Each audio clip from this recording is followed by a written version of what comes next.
প্রডিউসিংয়ে যাওয়ার ইচ্ছা আছে। আমার জীবনের সেরা সিনেমা রেহানা মারিয়াম নূর। ওইটাকে বিট করার জন্য এমন সিনেমা হতে হবে যেটা অস্কারে যাবে, সো সেটা এখনও হয় নাই। দর্শক, আমার সাথে এখন যিনি উপস্থিত আছেন তাকে সবাই আপনারা চেনেন, খুবই জনপ্রিয় একজন অভিনেত্রী আজমির হক বাঁধন। বাঁধন, কেমন আছেন? খুব ভালো আছি, আপনি কেমন আছেন? ভালো আছি।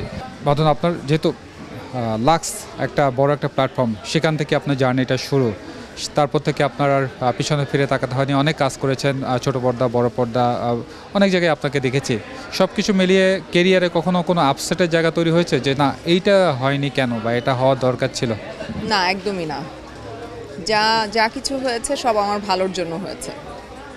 আচ্ছা বাঁধনে, আমরা সবসময় জানি যে সে একজন বাংলাদেশের অভিনেত্রী।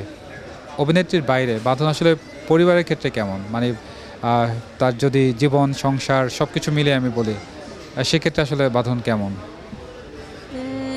আমি ভীষণ কেয়ারিং আর রেসপন্সিবল,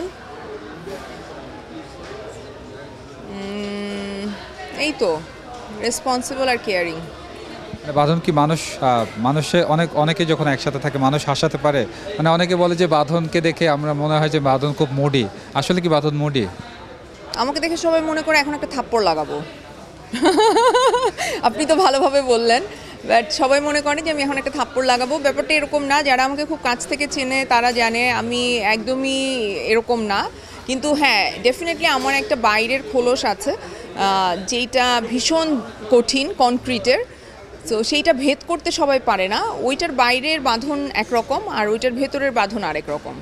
বাঁধন আসলে আমি যদি বলি যে শোবিজ তারকাদের বাইরে, মানে এই জগতের বাইরে, বা বাঁধন যখন তার স্কুল বা কলেজ লাইফের ফ্রেন্ডের সাথে দেখা হয় বা ইউনিভার্সিটি, তাদের ক্ষেত্রে কেমন? খুবই ফানি। আমার ফ্রেন্ডরা আমাকে খুব মানে ফানি হিসেবে চিনে এবং ওদের কাছে আমি খুব আদরের। ডিফারেন্ট একটা জায়গা আমার আসলে ওদের কাছে।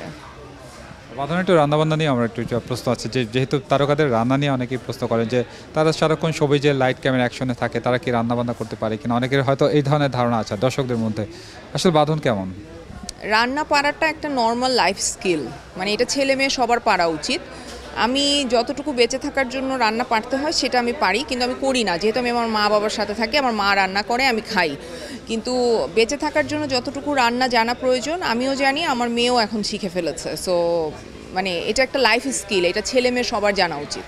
আমি এই সূত্র ধরেই ধরি যে বাংলাদেশের বাইরে, অর্থাৎ দেশের বাইরে আমরা দেখেছি যে ছেলেমেয়েরা রান্নাঘরে যাচ্ছে বা একজন আরেকজনকে হেল্প করছে। বাংলাদেশে আসলে এই ধরনের হেল্পের ক্ষেত্রে দেখা যায় যে পরিবার থেকে এক ধরনের কথাবার্তা আসে যে ছেলেরা কেন রান্নাঘরে যাবে, মেয়েরাই রান্নাঘরে থাকার বিষয় দরকার।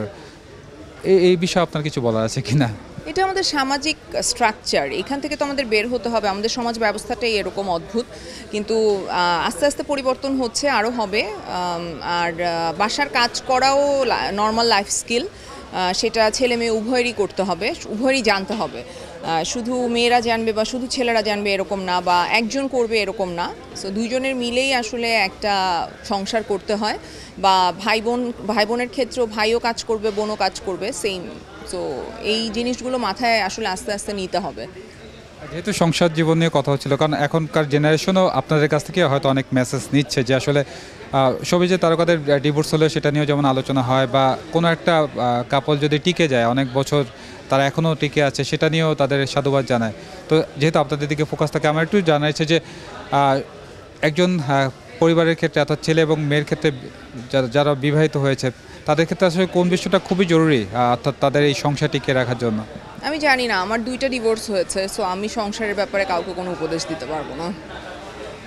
আচ্ছা, এই যুগে দেখা যায় যে অসংখ্য মানুষ দেখা যায় যে বিয়ের পর সে বিয়ে টিকিয়ে রাখতে পারছে না, সেটা যদি কারণটা একটু বলতেন। সেটার অসংখ্য কারণ আছে, সেটা নিয়ে আমি এখন ডিসকাস করতে চাচ্ছি না। বাঁধন, যেহেতু এশামাটার এবারের সিনেমা, আপনার সিনেমা এশামাটা নিয়ে শেষটা করতে চাচ্ছি। সপ্তাহ পের হয়ে গেল, দর্শক তো আমি দেখলাম যে অনেক আছে, দর্শক টানছে, এশামাটা দেখছে, বাঁধন এবং পূজা ক্রুজ দুজনেরই অভিনয়ের প্রশংসা করছে। সব মিলে আসলে কি মনে হয়, এশামাটার আপনার জীবনে কি সেরা সিনেমা হতে পারে? আমার জীবনের সেরা সিনেমা রেহানা মারিয়াম নূর। ওইটাকে বিট করার জন্য এমন সিনেমা হতে হবে যেটা অস্কারে যাবে, সো সেটা এখনও হয় নাই। কখনো নির্মাণ কাজে যাওয়ার কোনো চিন্তা ভাবনা আছে কিনা? প্রডিউসিংয়ে যাওয়ার ইচ্ছা আছে। সেটা আমরা কবে নাগাদ দেখতে পারি, এরকম কোনো পরিকল্পনা আছে? এরকম কোনো পরিকল্পনা নাই, বাট ইচ্ছা আছে।